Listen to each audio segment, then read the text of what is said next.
తీసుకో ఖలీల్ భాయ్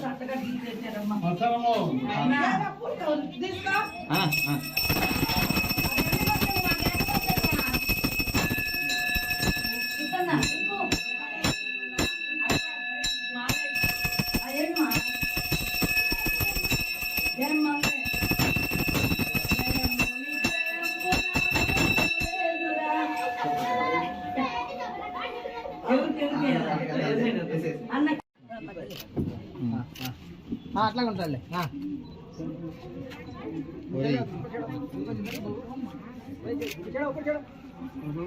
మొబైల్ దివాక చాలా ఇంకా మా గుడికైతే ఈ రోజు ఆయనకి మనం తిరిగి ఇవ్వాల్సిన ఒక ఆయన ఒకరిని పెట్టినప్పుడు మనము వెనకడుగు వేసి పుట్టి సాకులు చూపించి వెళ్ళిపోవటం అనేది ఎవరైనా కానీ అది ఎంత పెద్దవాళ్ళైనా కానీ మంచి పద్ధతి కాదు అని చెప్పి తెలియజేస్తా ఉన్నా.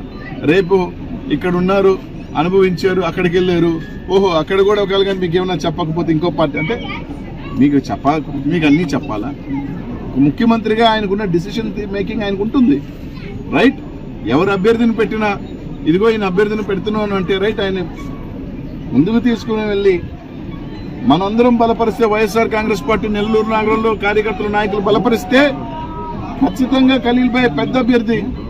పార్టీ కన్నా బలం ఎవరున్నారు? వ్యక్తుల బలమా? ఇక్కడ పార్టీ బలం, జగన్మోహన్ రెడ్డి గారి బలం. అది మర్చిపోయి బాధాకరమైన సంఘటనలు కొంతమంది బచ్చా నాయకులు ఉన్నారు, తెలుగుదేశం పార్టీలో కాలెర్ర కొట్టుకున్న వాళ్ళు, పసిబిడ్డల కాలెర్ర కొట్టేస్తే మూతి మీద మేసాలు తిప్పుకున్న కాలెర్ర కొట్టేసి ఇంట్లో పడుకున్న వాళ్ళు కొంతమంది వైఎస్ఆర్ కాంగ్రెస్ పార్టీ కార్యకర్తలకు ఫోన్ చేసి అనిల్ లేడు, నర్సరావుపేట వెళ్ళిపోయాడు, ఇంకా మిమ్మల్ని ఎవరు కాపాడుతారు, ఇక్కడ వచ్చేది తెలుగుదేశం పార్టీయే, చంద్రబాబు నాయుడు గారు మాకే చెప్పాడు వైఎస్ఆర్ కాంగ్రెస్ పార్టీ వాళ్ళ సంగతి చూడమని ఎదుకొస్తే మిమ్మల్ని ఎవరు కాపాడుతారు, మిమ్మల్ని ఎవరితో సంగతి చూస్తామని అన్నారు. నేను నర్సరావుపేట పోయినా, అక్కడి నుంచి లేదా ఇంకొక దూరం పోయినా, నెల్లూరు నగరంలో వైఎస్ఆర్ కాంగ్రెస్ పార్టీ కార్యకర్తలకి కష్టం వచ్చినా నష్టం వచ్చినా ముందు వచ్చి నిలబడతా. నన్ను దాటే నా కార్యకర్తలు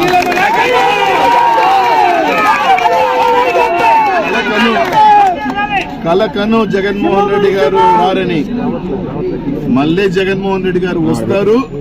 మళ్ళీ చెప్తా ఉన్నా, ఎవరైనా తోక జాడించి బెదిరించడం మొదలు పెడితే మళ్ళీ వచ్చి తోలు తాట తీస్తా.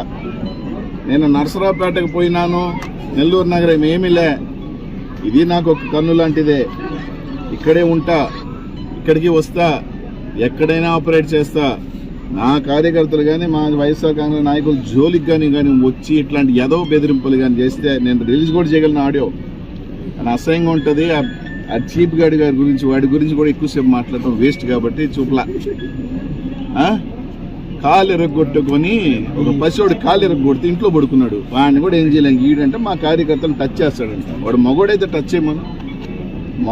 నిజమైన మగోడు అధికారం ఉన్నా లేకపోయినా రొమ్మిర్చుకొని నిలబడతాడు. రేపు మేము వస్తాం నువ్వు వచ్చేది లేదు సచ్చేది లేదు. అందరినీ ఒకటి అడుగుతా ఉన్నాం. సామాన్యుడు ఎక్కడో మీకు కనిపించిన వ్యక్తులు 4 గుమ్మాలు 5 గుమ్మాలు దాటుకోవాల్సిన వ్యక్తులు కాకుండా రాజకీయాలలో ఒక సామాన్యుని గెలిపించుకుంటే అది మంచి సంస్కృతి అవుతుంది.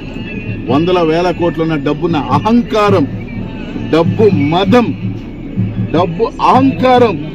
నాకు డబ్బు ఉంది, మాకు 1000 కోట్లు ఉన్నాయి, మేము ఏమైనా చేస్తే చెల్లుబాటు అవుతుంది దానికి స్వస్తి పలికి సామాన్యుల్ని గెలిపించుకుంటే అది మనం పిలిస్తే పలికేవాడుగా ఉంటాడు. కాబట్టి ఆలోచన చేయమని మాత్రం నెల్లూరు నగర ప్రజల్ని ఒక్కటి మనసులోంచి తీసేసేయండి. కలిసిమెలిసి నెల్లూరు నగరం మత సామరస్యానికి ఇక్కడున్న హిందువులందరినీ కూడా అడుగుతా ఉన్నా. కొంతమంది మాట్లాడుతూ ఉన్నారు. అందరూ కూడా కొన్ని రెచ్చగొట్టే పనులు చేస్తా ఉన్నారు.